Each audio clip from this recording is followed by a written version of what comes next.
What is going on, guys? This is Daniel, and today I will be breaking down the flex offense. Many NBA teams run flex sets, which are set plays involving the flex screen, the screener action, but today I will be breaking down the actual flex offense, and currently no NBA team or high-level Division I college team, as far as I know, run the flex offense as their primary offense. But Maryland and Boston College were two teams that ran it in the mid-2000s, so I watched some of their games, gathered some clips, so let's get to it. Head coach Al Skinner ran the offense at Boston College, and well-known coach Gary Williams ran it at Maryland. The alignment for the offense is 2 high, 3 low, with 2 players high around lane line extended, maybe a bit wider, 2 players who should be in the corner, and 1 player on either block. It's important to note that all of these positions are interchangeable. It's okay if a big man has the ball up top.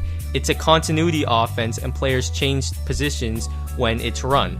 You can see here how Maryland sets up this formation simply by dribbling it up. The players take their respective positions, and voila, there you have it, 2 high, 3 low. What Maryland did sometimes after a made basket or a timeout is they'd set up in a box with the point guard with the ball up top, and the point guard would choose a side to dribble to, and once he did that, the opposite wing, who's on the bottom part of the box, would come up top to receive the pass and set up the 2 high, 3 low formation. What Boston College did was even simpler. They wouldn't have a box, they'd simply set up the formation. Their most effective method to get into their formation was actually out of a baseline out of bounds play. The inbounder would just inbound it after a screen, and then he'd rub off a post player to receive the ball on top and set up the alignment. Now to the good stuff. The offense is initiated or triggered by a pass between the 2 high players. Once that pass is made, that immediately triggers a cross screen for the player in the weak side corner. Then the person who set the cross screen will immediately receive screen the screener action. This is a flex down screen to the top, but no matter if he's open for an immediate shot, the pass must be made because that is the trigger to the offense. Once that pass is made, simultaneously the next cross screen occurs on the weak side and the offense flows like that. There you have the cross screen and then the down screen, and when the green circle sets the down screen on this particular play, his man, the blue circle, steps out to stop the down screen, which leaves him open for a slip.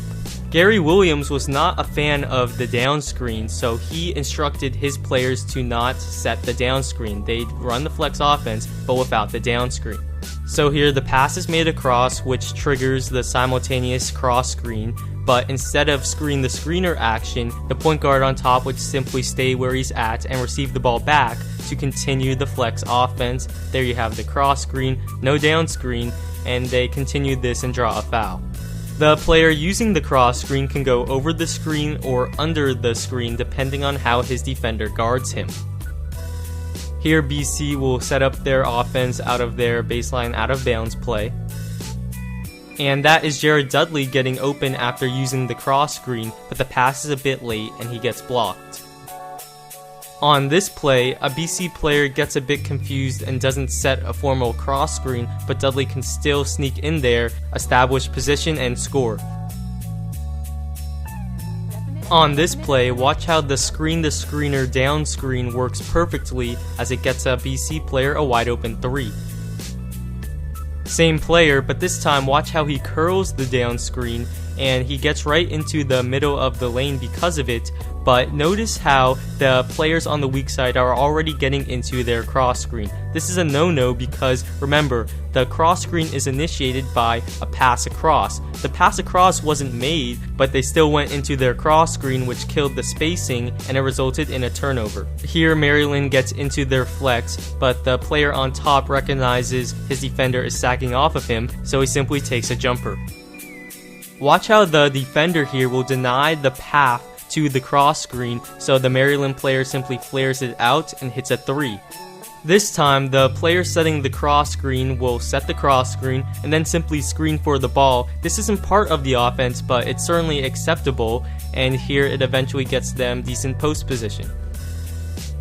Again, the box formation we saw earlier, and here usually the guard would simply rub off the post player and receive the pass on top, but he can also curl it using his teammates as a screen, and here the Maryland guard does that and gets an in-close shot. Now let's get back to how Maryland doesn't use a down screen. So here the big man will set a cross screen, and then instead of receiving a down screen, he simply sets up for a post up, and he gets a decent look. Again, the post player will set a cross screen and then set up for a post up, and the two high guards can pass it between each other to get a good passing angle, and here this all leads to an open shot.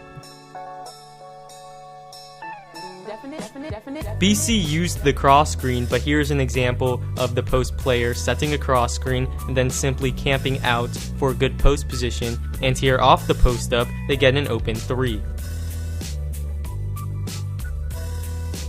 Notice how when the Maryland player sets the cross screen here, that takes the attention off of him and he can perform a duck in, get the pass, and score. Same exact sequence once more. BC had a slight variation sometimes in their flex offense. Here instead of a down screen, it's a back screen, and they simply replace accordingly. Again, a back screen, and they don't get an open shot off of the back screen here, but they eventually get an open 3 anyway. I like the back screen as a variation or a wrinkle to catch the defense off guard. They try it here again, but notice how the weak side players are already going into their cross screen. We saw this earlier. The pass across hasn't been made. The player with the ball is currently still looking for the back screen. The weak side players need to wait for the person setting the back screen to pop back on top. Instead, they go way too early. This stalls the offense, but they still get an open shot. I mentioned earlier how NBA teams run set plays which involve the flex screen-to-screener action, and here BC runs a set play from an out-of-bounds play. There's the cross screen, the down screen, and it gets them a layup. Once more, Boston College ran this flex out-of-bounds play.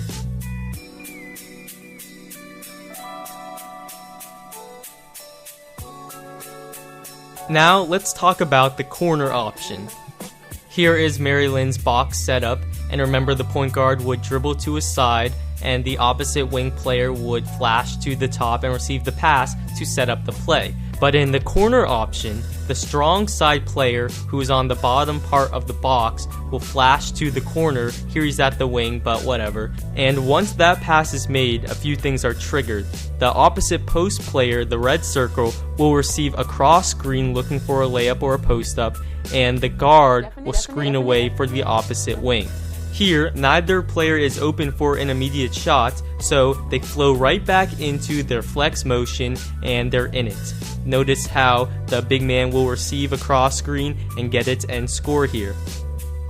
So notice when the guard on top who initiated the action screens away for the wing, they form the two high alignment and they can flow back into their flex from there. The corner option is a great way to utilize a good low post player, and here that's Chris Wilcox, former NBA player, going to work on the low block. Same corner option, this time there simply is no cross screen, which I like, but either way works. Again, the corner option without a cross screen. This is very similar to the corner option, but instead of the strong side wing coming out to receive a pass, he rubs off the post player, and this frees up a passing angle for the point guard on top to enter the post. Point guard dribbles to a side, strong side player rubs off the post player gets the pass and scores. This is a common play you see many NBA teams run, and it's obviously useful if you have a good post player. Also, the wing who rubs off the post player can often be open for a pass and a layup. I just didn't see any examples of it. Here's a play out of the box set that I saw Maryland run once. It's a double ball screen similar to Horns. The point guard would choose a side to dribble to, and whatever side he would choose, the strong side wing would clear out for spacing purposes, and they would have a screen and roll. Well, there you have it, guys. That is the flex offense. It may be predictable, but it can tire a defense out. It is personally not my offense of choice, but I'm glad I got a chance to break it down for you guys. Hope you enjoyed watching this video as much as I enjoyed making it, and have a good one.